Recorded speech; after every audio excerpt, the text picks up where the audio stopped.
So today I'm back to continue my Fast and Furious series with Too Fast, Too Furious, the second film in the franchise. Last week I reviewed the original Fast and Furious and it was good, I enjoyed it, but this one is miles better than the original. So Too Fast, Too Furious is carrying on the story of Brian from the first one, and he's now gone to Miami as opposed to LA after letting Vin Diesel's character Dom escape in the first film. He's in Miami and he's trying to stop a businessman from fleeing with a lot of money. And to do that, because he's not got Vin Diesel to help him now, he has to team up with somebody else. So he teams up with a man called Roman from his past. You sort of learn a lot about their backstory and their characters.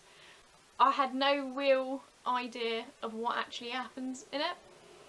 No idea. And I have to say, with this one I was pleasantly surprised as they vastly improved on the original. Not that the original was bad, it was a good serviceable film, but it's nice to see it there, hopefully, progressively getting better and better as they go on. This one I did really enjoy. I think that having Roman instead of Vin Diesel was a bit of like a... I did expect Dom to be in all of the films, but you know, for some reason he wasn't in this. Maybe Vin Diesel was off filming something else. But I think exploring more of Brian's past is really a great idea in developing his character, because I feel like in the first film we kind of learn a little bit about him, but not really that much about where he was before the events of the Fast and Furious, the original. But in this film we definitely get more of an idea of who he is as a character.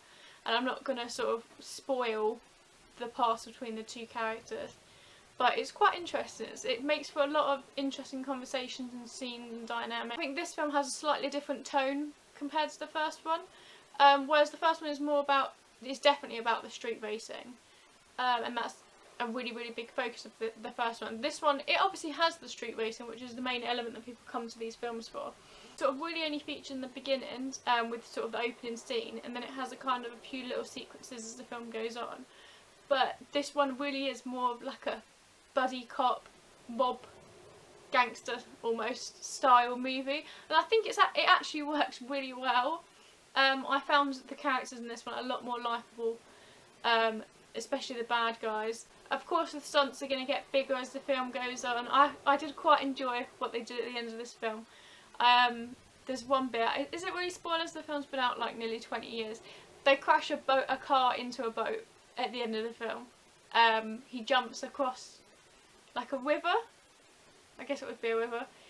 Brian jumps a car across the river into a boat to stop the bad guy, which is just ridiculous, but it was very entertaining. And there's also a little scene just before that, where they're trying to evade the police, and they use a garage, I guess, or a car park, whatever you call it in your place, in a quite interesting way to sort of confuse the police. It actually genuinely worked really well, and I wasn't expecting it, and it did get me, to be honest. It did get me off guard, which I'm glad, because for what I thought going into these films, I did think they might be slightly predictable, and I did think they sort of might be kind of by the numbers, but actually they're not really. You know, there is obviously elements of it that are kind of generic in action films, but they do put an interesting twist on a lot of things, which I think really worked well in their favour, and I can see, you know, why these films still are and were sort of gaining popularity in the early 2010s sort of decades. No Vin Diesel in this film, but I think adding Roman in really does breathe a lot of fresh air into the film, and they've got a lot of interesting side characters. Like Ludacris is in this film for some reason, not too sure why. In my mind all he does is rap, but apparently he can act as well, who knew. And I think he's actually in some of the other films, if I remember correctly, which would be quite interesting to see where his character goes. He's kind of a bit of a goofball comedic relief in this film. I mean, he's a smart guy, but he is kind of played, you know, for the comedy.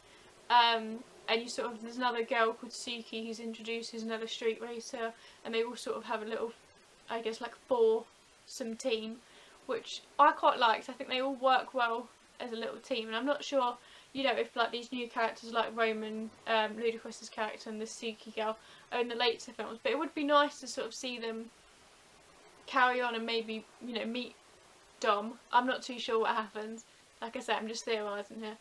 The next one I've got to watch is Fast and Furious Tokyo Drift.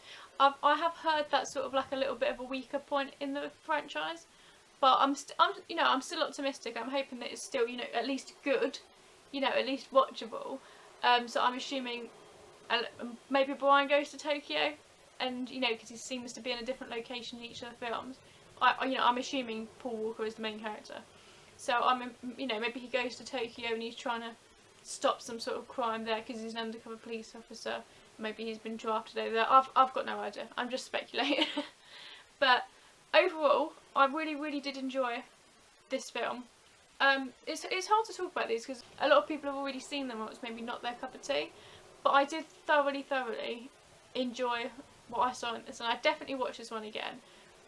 It's a very easy watch. It was easy to follow. It had good action, good comedy, great characters. So yeah, this is definitely the best one so far. I really look forward to seeing what happens in the next one. So that was my quick little review of Fast and Furious 2, Too Fast, Too Furious. Thoroughly enjoyed. I'd probably give it an 8 out of 10. I think I gave the last one about 6 or 7. So this one, 8 out of 10. I would recommend watching this one, even if you're not necessarily into the franchise. I feel like this is honestly just a nice, easy, less than 2 hours watch if you just want a fun little buddy cop style action film. But yeah, I would recommend watching this. Like I say, next week, Fast and Furious Tokyo Drift. We'll see how that goes. But until then, enjoy the rest of your day, and I will see you next time. Bye!